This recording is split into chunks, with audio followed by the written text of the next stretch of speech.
So another interesting note is that on Thursday, it will be day number 91 after the last round of WWE cuts. And I just wanted to list off here. These were the main roster performers that were let go. There were obviously others at the NXT and Performance Center level, but those typically are 30-day non-competes. But among the names that would be free to enter the market as of Thursday would include Mustafa Ali, Dolph Ziggler, Shelton Benjamin, Rick Boogs, Dana Brooke, Aaliyah, Top Dollar, Elias, Rick Moss, Emma, Mace / Masse, Mansoir, Shanky, and Matt Riddle, who was also part of these rounds of cuts. And I think obviously you're looking at names like Mustafa Ali and Dolph Ziggler, but I mean, in terms of star power, I mean, Matt Riddle is going to be a very interesting case of what interest or lack thereof there is among different wrestling promotions. He has floated already that he has had talks with MMA promotions without naming any, and certainly seems open to the idea of fighting again. And there was a poster going around where he is on this poster for MLW's next show on January 6th for a match with Jacob Fatu, although MLW has not officially announced that, but that was a poster that was going around as well. But I mean, just starting with a Matt Riddle, you know, history would dictate, way, that if you have star power, there is going to be interest in you. But with Matt Riddle is going to come a lot of scrutiny for companies that get into business with him. And I think that's what these promotions are going to be weighing. Is that something that we're just going to accept and hope that we can just battle through some negativity because this is a big star? Or is it just going to be a company stating we just don't want to go this direction and have to go through those that level of scrutiny? Yeah. I mean, the market will really dictate it. There's certainly going to be blowback. There's going to be criticism. Is it to a level that will negatively affect the business of whoever chooses to, hire somebody like a Matt Riddle, a controversial figure like a Matt Riddle?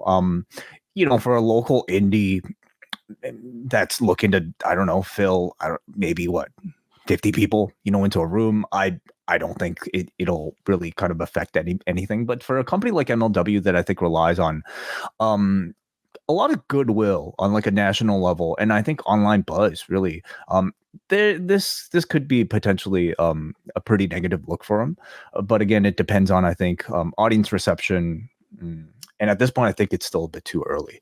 I haven't certainly seen any sort of clamoring for people wanting to see Matt Riddle back on the scene or in any sort of big potential, I don't know, series of matches or dream matches. So yeah, this one's a bit more of a risk, I would say. I ultimately see him landing somewhere. I mean, I just history is pretty much undefeated when it comes to that. And the idea of a company that, yes, there will be backlash in the immediate, but in time that will die down and it will just become, it's the idea that you get through the beginning and then this person just becomes part of your roster. But it is a balancing act, especially when you're talking with smaller companies. If it's going to cost you fans going to your shows, I mean, that's ultimately the fan has the power to dictate if they want to support a company or not. And I have no problem with that. That's how it should be. If you do not feel like you want to support a company, you don't have to. The company is going to rely on the fact that you are ultimately not going to take that stand, even if you're upset with the decision. But he's certainly an interesting one here and definitely the biggest star of the bunch.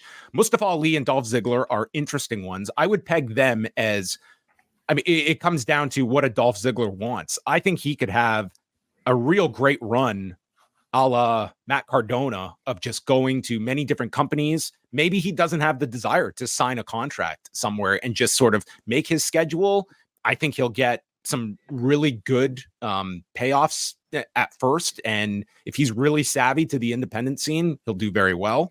And Mustafa Ali, I think he's in a great position to just hit the indies. And I would state that he may be the favorite in terms of how many AEW contracts are offered to this class of free agents.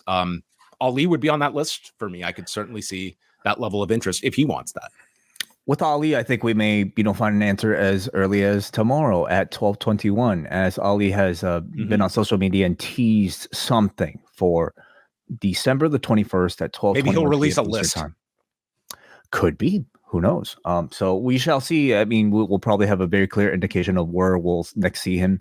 I agree with you. I think he's the one with maybe the most potential to succeed in this sort of, I don't know, indie professional wrestling landscape. I guess, yeah, we're including AEW as well. I think Dolph Ziggler is a name that I can certainly I wouldn't be that surprised if, like, an AEW decided to pick him up.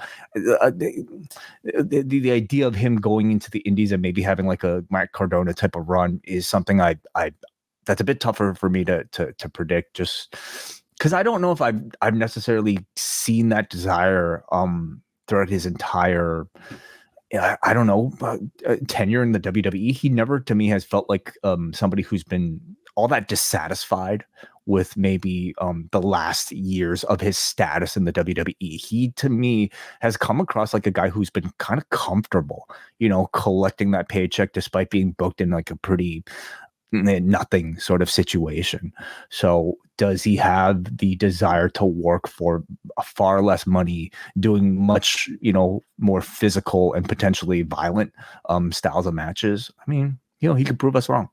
And probably if he did have some really great earning years. Oh When yeah. you're talking about a guy who was there since 05, 04, 05, he was in their developmental system. I mean, he had some very big years on the main roster as well. And then the other ones are, I'm always interested in the ones who have primarily only been inside of the WWE system. When you look at a Rick Boogs, a Dana Brooke, um, uh, who are some others, Elias, Shanky. Masay and Mansoor are already, making moves. They seem to be like two of the more hungry ones that you Yep. might be hearing from. Yeah. Yeah, because sometimes it's like, listen, you have a Mustafa Ali who it's like he came up through the indies. He knows what to expect. And for others, it might be a look at like, man, I'm now off Broadway and I'm going to a community theater. And that's a hard mental adjustment for some to make when, you're going from one setting to the other. And then Shelton Benjamin, here's a guy who is 48 years old. And I think there will be interest in a Shelton Benjamin. I guess I guess we'll see what the market would dictate for a Shelton Benjamin. And I think it comes at a time where TNA seems to be in a bit of a more aggressive mode, and we shouldn't discount them from the mix. And if I was any of these people, I would be looking at TNA, even if it was not the same level of money that I might be able to get elsewhere. In terms of having a spotlight and go there for a year, I think TNA could be really beneficial for some of these people. Like Riddick Moss is someone, he could do really well for himself if he finds the right setting.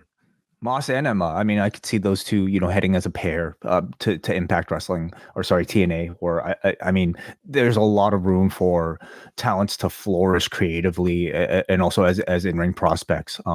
It's a much smaller stage than what AEW could provide, but people do break out. Like you do hear buzz about certain people from Impact, so it's a chance. And then Shanky, the big one.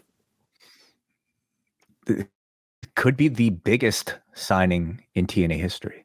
It could be. It could among be. one of the literal one.